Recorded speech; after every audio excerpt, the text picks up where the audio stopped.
उसे सबसे ऊंचे पेड़ों तक पहुंचने में मदद करती थी। दूसरी ओर चूहा छोटा लेकिन बेहद चतुर और फुर्तीला था। उनकी जोड़ी अजीब लगती थी, लेकिन दोनों अच्छे दोस्त थे। एक दिन जिराफ और चूहा जंगल में घूमने निकले। चलते चलते वे एक बड़े पेड़ के पास पहुँचे। उस पेड़ पर मीठे फल लगे थे, लेकिन फल बहुत ऊंचे थे। जिराफ ने अपनी लंबी गर्दन का इस्तेमाल किया और आसानी से फल तोड़कर चूहे को दे दिए। चूहा बहुत खुश हुआ और बोला, जिराफ भाई, तुम्हारी ऊंचाई के बिना मैं इन फलों का स्वाद कभी नहीं चख पाता। जिराफ ने मुस्कुराते हुए कहा, दोस्त, हम सभी को एक दूसरे की जरूरत होती है। तुम्हारी फुर्ती भी मेरे काम आती है। चूहे ने आश्चर्य से पूछा, मेरी फुर्ती तुम्हारे किस काम आ सकती है? तुम तो खुद इतने बड़े और ताकतवर हो। जिराफ ने जवाब दिया, वक्त आने पर तुम्हारी फुर्ती का महत्व समझ में आएगा। कुछ दिन बाद जंगल में एक शिकारी आया।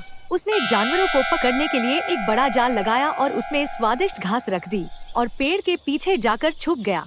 जिराफ उधर आया और जिराफ को घास देखकर कुछ शक हुआ, लेकिन भूख के कारण वह जाल के पास गया और उसमें फंस गया। शिकारी ने जिराफ को देखकर खुश होकर कहा, अब इसे मैं शहर ले जाऊंगा और इससे बहुत पैसे कमाऊंगा। और शिकारी जिराफ को ले जाने के लिए गाड़ी का इंतजाम करने चला गया। खाकी जिराफ जाल में फंसा हुआ है और बहुत परेशान है। जिराफ भाई, घबराओ मत, मैं तुम्हें बचाने के लिए कुछ करता हूँ। जिराफ ने हताश होकर कहा, ये जाल बहुत मजबूत है। तुम इतने छोटे हो, इसे कैसे काटोगे? चूहा हंसते हुए बोला, बस मुझे थोड़ा समय दो।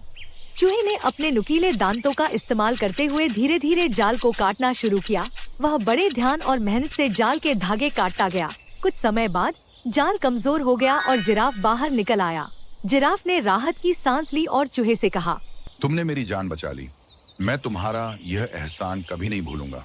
तुम छोटे हो, लेकिन तुम्हारी हिम्मत और चतुराई किसी भी ताकतवर जानवर से कम नहीं है। चूहे ने मुस्कुराते हुए कहा, दोस्त, तुमने मुझे पहले ही कहा था कि हर किसी की अपनी खासियत होती है। फिर दोनों दोस्त अपने घर की तरफ चल दिए। रास्ते में चूहा बोला, दोस्ती में ताकत, आकार या कमजोरियां मायने नहीं रखती। अगर हम एक दूसरे की मदद करें तो हर मुश्किल को पार कर सकते हैं। जिराफ